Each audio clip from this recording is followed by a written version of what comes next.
j'ai connu le ministre Etienne Loulou quand il était ministre du Tourisme. Parce que étant notaire dans sur la petite côte, donc nos fonctions étaient intimement liées. Nous avons eu à échanger sur des points précis dans ce domaine-là du tourisme, qui est un domaine transversal. On a eu à échanger sur beaucoup de choses, et cette rencontre aujourd'hui est un peu un nouveau rang dans mes relations avec lui. Donc quand il m'a contacté par l'intermédiaire de François Mathieu, qui est également un ami, j'ai dit à François que je venais avec plaisir, parce que je connais l'homme, je connais sa qualité, je connaissais que ses compétences. Et quand on me demande de venir parler un peu du foncier, je suis à l'aise, parce que c'est un peu venir parler de mon travail.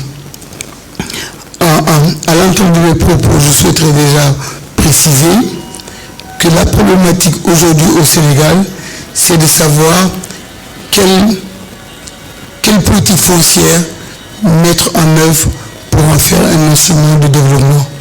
Je pense que c'est ça un peu la problématique. En son temps, j'avais eu à parler avec le candidat Macky Sall, avec qui j'avais également échangé. Et quand il est devenu président, il a quand même pris dans ce domaine-là des mesures très courageuses. Les droits d'enregistrement en matière de mutation foncière sont passés de 10% à 5%.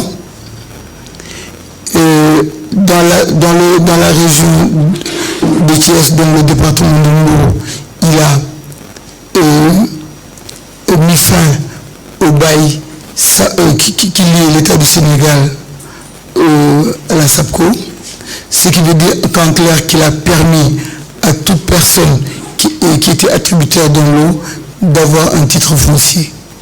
D'ailleurs, ça a beaucoup boosté la région, parce que tout simplement, puisqu'on était en présence de titres fonciers, les banques tous les Sénégalais qui avaient envie d'acquérir un bien ont pu l'avoir avec des concours bancaires, parce qu'ils avaient après entre leurs mains un titre foncier ou un bail de l'État qui est un droit réel immobilier.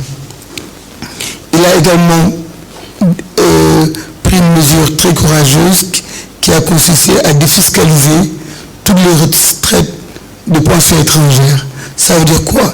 Ça veut dire que tous les étrangers qui vivent parmi nous et qui ont des retraites étrangères sont défiscalisés environ pour 80% quand on applique tous les abattements. Donc je pense qu'il a également fait en sorte que les titres fonciers sont gratuits quant à leur obtention. Donc je pense que ces 4 mesures phares ne sont pas négligeables. Mais malheureusement ou heureusement, l'arsenal juridique foncière est très complexe. Il y a encore une adaptation des multiplicités de textes législatifs et certains textes qui sont désuets. Donc je pense qu'on peut quand même envisager encore des réformes. Ces réformes-là, moi je les vois, je les schématise, c'est immatriculer tout le Sénégal, c'est très facile avec le système de GPS, délimiter les zones d'habitation, les zones industrielles, les zones agricoles et les zones touristiques, et mettre en place une procédure d'exception pour que tout Sénégalais qui est titulaire d'une délibération signée par un préfet et par une commune, qu'on puisse lui délivrer un titre foncier ou en tout cas un bail qui lui permet d'avoir un vrai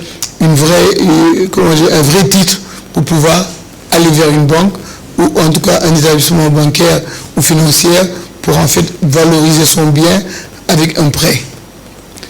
Je pense qu'également il y a beaucoup de